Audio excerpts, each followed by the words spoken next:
Belinda by Pamela Allen.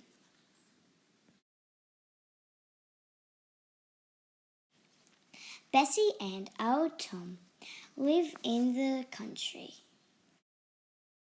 Early every morning, old Tom worked in his garden.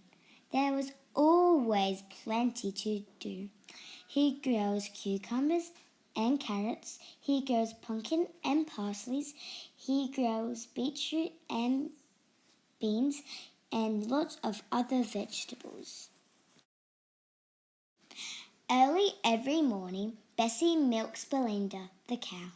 There is always plenty of milk she gives. Some to the dog, she gives some to the cat. She puts some aside for old Tom and herself. With the cream she makes the butter for their bread, and the skimmed milk she gives to the pig. One day, Bessie packed her bag, put on her hat and coat, and went to stay with her daughter, who lived in the city. She left old Tom to milk Belinda the cow, make the butter, and feed the dog, the cat, and the pig.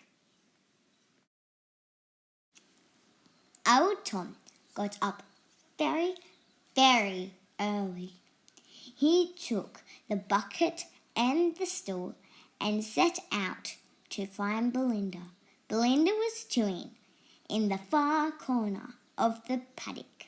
He sat on the stool and placed the bucket carefully between his knees. Gently he put his hand on the teat. "There's a good girl," he crooned. Belinda gave one almighty kick. Old Tom flew higher in the air and landed with a thud in the mud. Belinda was off, and old Tom was off after her. Around and around they went, moving and trotting, moving and trotting. Around and around and around they went, until old Tom was quite out of breath. What was old Tom to do? There would be no milk for the dog, no milk for the cat, no milk for the pig, no milk for old Tom, and no butter for his bread. What was old Tom to do?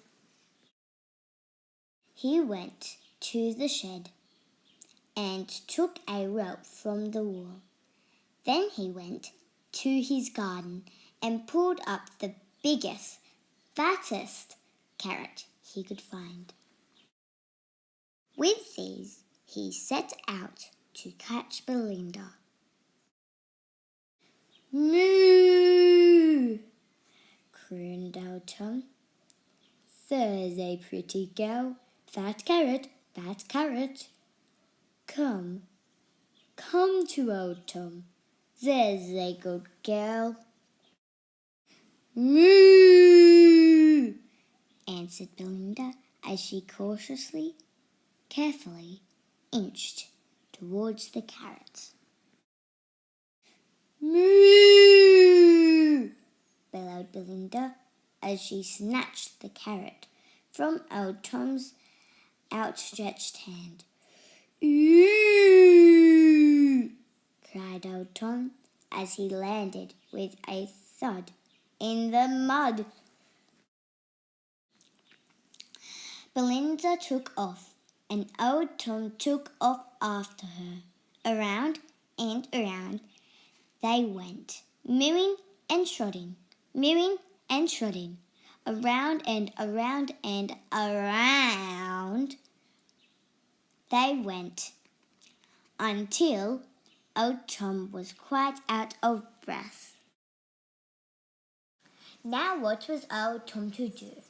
If he couldn't catch Belinda, he couldn't milk Belinda, and if he couldn't milk Belinda, There would be no milk for the dog, no milk for the cat, no milk for the pig, no milk for old Tom, and no butter for his bread. What was old Tom to do?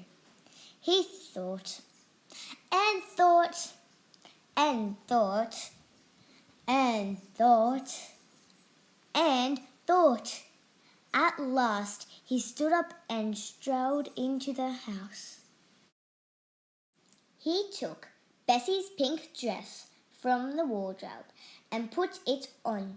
The dress was too big, so he took a pillow from the bed and pulled and pushed and stuffed and shoved until at last the pillow was with him inside the dress. Then he tied Bessie's apron firmly around his middle to hold everything in place. He put on Bessie's big straw hat and he pulled on Bessie's big rubber boots. In this disguise, he set out to milk Belinda. Belinda was chewing in the far corner of the paddock. She looked up, blinked, then went on chewing. Quietly, old Tom came closer and closer. He sat on the stool. He placed the bucket carefully between his knees. Gently, he put his hand on her teat. This time, old Tom didn't say a word. He squeezed. A warm white spray made a ping in the empty bucket. He tried again. Squirt, squirt, squirt, squirt, squirt, squirt. The milk crept up and up until the bucket was full and no more milk would come. Now there was plenty of milk. There was milk for the dog, there was milk for the cat, there was milk for old Tom, and cream to make the butter for his bread.